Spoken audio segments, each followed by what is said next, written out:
Is it really worth it to buy an EV car? Maybe you heard someone say that they're expensive, they don't go far, they take forever to charge, and that you'll spend more time looking for a charger than actually driving. So what's the truth? And I warn you that this is not a video about going green and a sustainable world, it's about numbers. In this video, I'm going to break down the real math, how much you actually spend owning an electric car, how much you really save in fuel and maintenance, whether the cost of buying one today pays off in the long run, or if it's better to wait. And what is better, a gas car, a hybrid, or an EV? Because behind the hype, the tax credits, the rising gas prices, and the Tesla stock fanboys, there's a real financial decision to make. And please subscribe to this channel if you like my content, because that way I'll be more motivated to continue bringing it. Let's go. So, first question, how much do you actually spend owning an electric car? To start things off, I want to share my personal experience with cars. For those who don't know yet, I'm quite famous in my home country. I have over 20 million followers on social media, and I became famous teaching people how to invest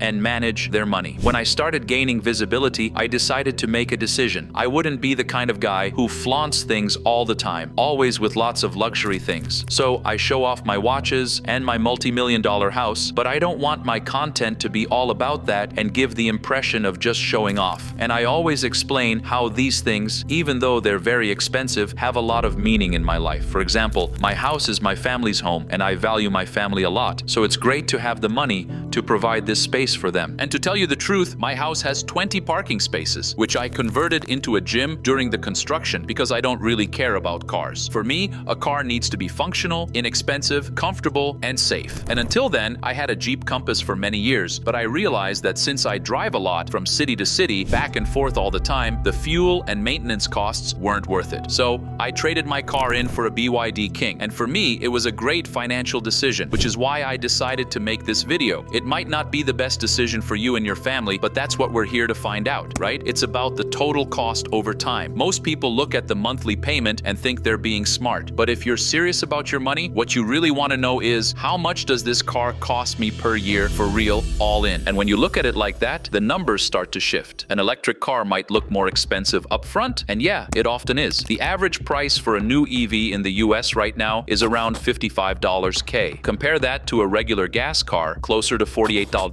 K. So yes, you're paying more from day one. But here's where it starts to balance. Depending on where you live and what model you choose, you might qualify for up to $7,500 in federal tax credits. Some states and cities offer even more: rebates, sales tax waivers, free HOV lane access, cheaper registration. So in many cases, the price difference almost disappears. And now you're not paying more for an EV, you're just paying differently. Charging an electric vehicle is, for most drivers, significantly cheaper than fueling a gas-powered car, especially when you charge at home. According to Kelley Blue Book, the average cost of residential electricity in the US is about 16 cents per kilowatt hour. Take a Tesla Model 3, for example, with a usable battery capacity of around 57.5 kilowatt hour. A full charge at home would cost roughly $9.20 and provide about 270 miles of range. That works out to about 3.4 cents per mile. Now, let's put that into perspective. The Federal Highway Administration reports that the average American drives about 14.263 miles per year. At 3.4 cents per mile, a typical EV owner charging at home would spend around $485 per year on electricity to drive that distance. Compare that to a gas car that averages 30 miles per gallon. To drive the same 14.263 miles, you'd need about 475 gallons of fuel. At $3.80 per gallon, that's a total annual cost of $1,805. So in this scenario, driving an EV saves you over $1,300 per year just on fuel. Even if you occasionally use public charging, which tends to be more expensive, typically between 30 and 45 cents per kilowatt hour for level 3 fast charging, the overall cost is still lower than gasoline in most cases. And in some locations, like office buildings, shopping centers, or public parking areas, you'll find free charging stations, which can reduce your yearly cost even more. There are also drivers who charge using home solar solar panels, bringing their fuel costs down close to zero over time. So when you look at the big picture, the real miles driven, the average charging cost, and the long-term savings, it's clear that charging an electric car is not only practical, but one of the most cost-effective ways to get around today. Of course, the biggest limitation is infrastructure. While home charging is convenient, not everyone has access to it. If you live in an apartment building, rent your home, or don't have a garage,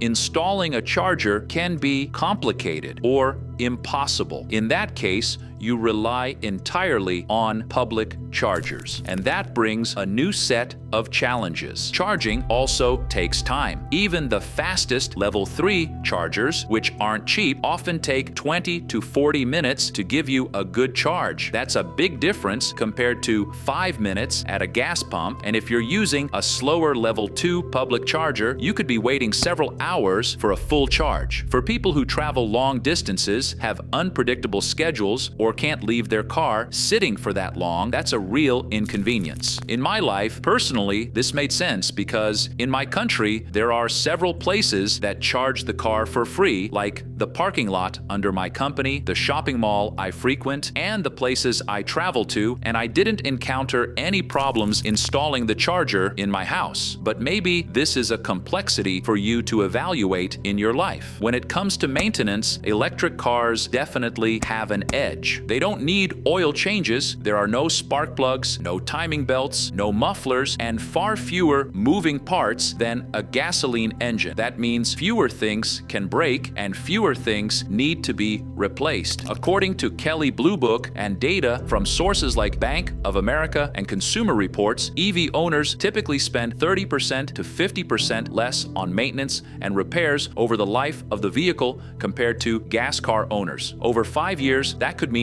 savings of $1,500 to $2,500 depending on the model and how much you drive. Brakes also last longer in EVs thanks to regenerative braking, which uses the electric motor to slow the car and recover energy instead of wearing down the brake pads as quickly. Tire wear might be slightly higher due to the added weight of the battery, but that cost difference is usually minor. So overall, maintenance is a strong win for EVs. But insurance is where things can get a little more expensive. Because electric vehicles use newer technology and have more integrated electronics, repairs, especially after collisions, can cost more. For example, replacing a damaged battery or recalibrating sensors for advanced driver assist systems tends to be pricier than repairs on a traditional car. As a result, insurance premiums for EVs are often 10% to 20% higher than for comparable gas-powered cars. Of course, this varies by model, state, and driver profile, but it's a common trend. The good news is that this gap is starting to narrow. As EVs become more mainstream, more mechanics and repair shops are trained to service them, and more insurers are adjusting their rates based on updated risk data. Some insurance companies are even offering discounts for EV drivers, especially those with good driving habits, low mileage, or who install home chargers. Now, moving to our second topic, let's evaluate the cost of buying one today pays off in the long run, or if it's better to wait, and also the depreciation. A lot of people hesitate because of depreciation. And yes, EVs do tend to lose value faster than gas-powered cars. But that's only part of the story. According to data from EV Dances, while some EVs lose more than 50% of their value in just 3 years, others are holding up surprisingly well. For example, the Tesla Model 3 retains about 70% of its original value after 3 years. The Model Y is also performing strongly thanks to high demand, frequent software updates, and brand trust. Meanwhile, EVs like the Chevy Bolt or Nissan Leaf depreciate much faster. In some cases, a Leaf can lose over 60% of its value in the same period, largely due to limited range, outdated battery cooling systems, and less perceived brand value in the EV space. What this shows is that depreciation in the EV market isn't just about being electric, it's about which EV you buy. The models that hold value best are the ones with high range, 250 plus miles, strong charging networks, good software support, and a recognizable, trusted brand. So, should you wait? If your main concern is resale value and you're thinking of holding the car only 2 or 3 years, it's smart to be cautious, unless you're going with a model like a Tesla or another EV with proven value retention. But if you're planning to keep the car for 5, 7, or even 10 years and you choose the right model, depreciation becomes less of a problem. You'll save on gas, on maintenance, and over time, those savings can more than compensate for a lower resale price later. The key is simple. Don't just buy an EV. Buy one with staying power. Because in today's market, some EVs are holding their value just like gas cars, and others are dropping off a cliff. Now, what's really more worth it? A hybrid, a gas car, an EV, or even an old fossil car? Let's break it down. Old fossil cars, we're talking about used combustion cars with 8, 10, sometimes 15 years of road behind them, are still extremely popular. Why? Because they're cheap. You can buy one for a few $1,000s and avoid monthly payments altogether. If it runs well and you don't drive much, it can absolutely be a smart short-term choice. But here's the catch. They often come with higher repair costs, worse fuel efficiency, and no safety or tech upgrades. And if gas prices rise or maintenance hits hard, your cheap car can become expensive real quick. So yes, they're useful, especially if your budget is tight, but they're not always cheap in the long run. Now let's talk gas-powered new cars. These are still the cheapest option up front. You get predictable range, refueling is fast and available everywhere, and insurance tends to be lower. But long-term, you'll pay more on fuel and maintenance, and if regulations tighten, emissions taxes, city restrictions, resale limitations, you might be stuck with a car that becomes harder to sell or more expensive to drive. Hybrids are the middle point. You pay more than for a gas car, but less than for an EV, and you save a lot on fuel. No need to plug in, no range anxiety. For most people, especially those doing lots of city driving, a hybrid like a Toyota Prius, Corolla Hybrid, or Honda Insight is a near-perfect balance. Low fuel cost, low maintenance, no lifestyle adjustment. Then there's the EV. Higher initial price, yes, but cheap to run, cheap to maintain, quiet, modern, and in some cases, like with Tesla, surprisingly good resale value. If you can charge at home, drive more than 10,000 miles a year, and plan to hold the car for 5+ years, an EV will probably cost you less overall. And in some areas, you'll also get benefits like free parking, HOV lane access, and tax incentives that make the numbers even better. So here's the summary. If you want no loan, no worries, and you're okay with some risk, go with an old fossil car. Just be ready for sudden repairs. If you want low upfront cost and don't drive much, go gas. If you want efficiency with zero disruption to your life, go hybrid. If you want the lowest long-term cost and you can adapt, go EV. No one answer works for everyone, but if you look at your budget, your mileage, and your routine, the math will tell you exactly what makes sense.